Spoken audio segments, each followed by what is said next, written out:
chaos that broke out in the White House yesterday during the press conference. There was questioning. I guess we can start with that. Questioning of why a specific doctor, Dr. Kevin Cannard, a neurologist, why he was on the logs as showing up often. Obviously, this brought a lot of red flags to the room. Was this for President Biden? What was the answer to that? And instead of having an answer ready, chaos broke out because they knew this was coming. It's a very basic, direct question. Wait. Hold on. Wait a second. Eight times, or at least once, in regards to the president specifically. Hold on a second. That much you should be able to answer by this point. Wait, no. No, wait a minute. Ed, please. A little respect here, please. So every year, around the president's physical examination, he sees a neurologist. That's 3 times, right? So I am telling you that he has seen a neurologist 3 times while he has been in this presidency. That's what I'm saying. I am telling you that he has seen them 3 times. That is what I'm sharing with you, right? So every time he has a physical, he has had to see a neurologist. So that is answering that question. No, it's not. No, it is. It is. You're asking me. Dr. Kevin Cannard come to the White House. But I also said to you, Ed, I also said to you, for security reasons, we cannot share names. We cannot share names. We have to. Others he would have met with. We cannot. You can share names in regards to if someone came here in regards to the president. We cannot share names of specialists broadly, from a dermatologist to a neurologist. We cannot share names. There are security reasons. The White House should have had better answers to these questions, knowing they were coming, and then it escalated. That's right. And so what the entire story here is, over the holiday weekend, we saw reports, I believe the New York Times broke it, that a Parkinson specialist that was at Walter Reed had visited the White House. At first, it seemed like it was one time. Then more reporting over the weekend turned out that it was 8 times in 8 months. So an average of once a month, this Parkinson specialist is visiting the White House at a time where there's all this concern and talk about the president's mental fitness to continue on in this role or even to run for re-election. And so the press secretary had many days over the holiday to prepare a better answer than she started giving there. And the press, for once, you got to hand it to them, all sides, every press outlet was frustrated. I understand that. I hear It's you. right there for anyone to see. Ed, I hear you. I cannot from here confirm any of that because we have to keep their privacy. I think they would appreciate that too. We have to give them. The doctor. We have to keep their privacy.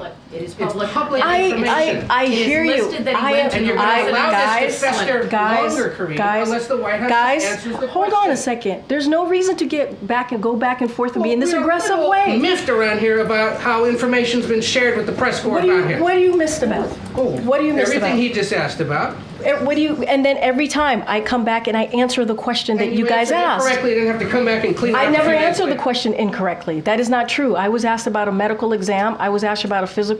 That was in the line of question that I answered. And I said, no, he did not have a medical exam. And I still stand by that. Matter of fact, the president still stands by that. He had a verbal check-in. That is something that the president has a couple times a week. Now in regards to Dr. Kevin Cannard. And I am telling you right now that I am not confirming names from here. It is the security reasons. I am not going to do that, Ed. It doesn't matter how hard you push me. It doesn't matter how angry you get with me. I'm not going to confirm a name. It doesn't matter if it's even in the log. I am not going to do that from here. That is not something I am going to do. What I can share with you is that the president has seen a neurologist for his physical 3 times.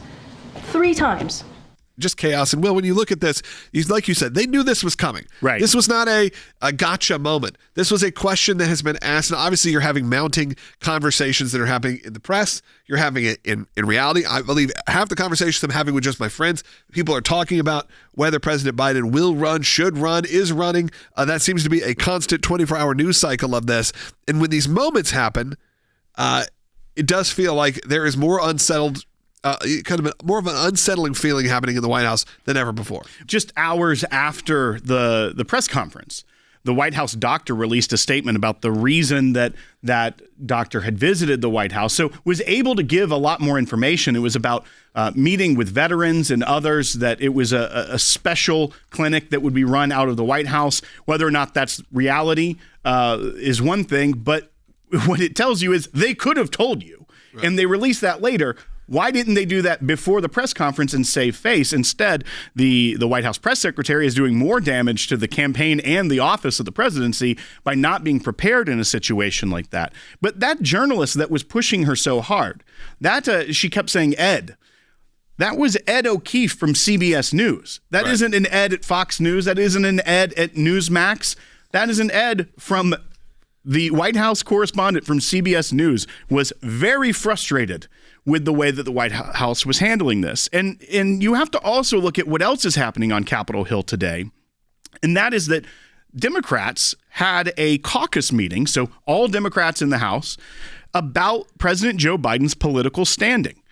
And what happened is reporters were waiting. It was a top secret meeting. No reporters were allowed inside, but they were questioning members of the House as they left this meeting. And Jake Sherman from Punchbowl News reported that one House Democrat who is very supportive of Biden told me, quote, "It felt like a funeral." Inside there. And one of our producers pointed out, was that a funeral for Joe Biden or was it a funeral for the Democrat Party? For that or for the campaign. Exactly. It is crazy. And I think that when people hear that and they see that, it feels like a funeral, they're hearing these statements. But then you have that letter that came out yesterday from President Biden, which really doubles down, digs his heels in, saying, I am going to be your nominee. You voted for me. It's what's going to happen. We had one caller that called in yesterday who said specifically, I'm still supporting the president, even though I know he is diminished. Yeah. And when you hear that, you go, okay, I know there will be probably, 48% of the country that will probably vote that way. They're going to vote for whoever the Democrat is on the ticket. If you can get them motivated to get out there. And I think the problem is they have right now is the obvious choices to replace President Biden become a big headache. Right.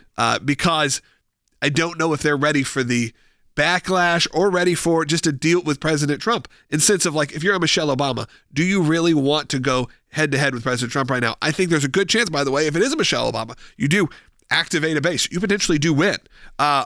Or she could wait 4 years when it is a completely fresh new group of people likely and come out and maybe have a potential landslide. Or is she just going, I don't want to do this? And then you have the Kamala Harris situation where she clearly has kind of put herself out there where if Biden is out, she's presumptive. One other thing to point out is that out of this meeting, one member of Congress told Jake Sherman, there is no consensus on Biden.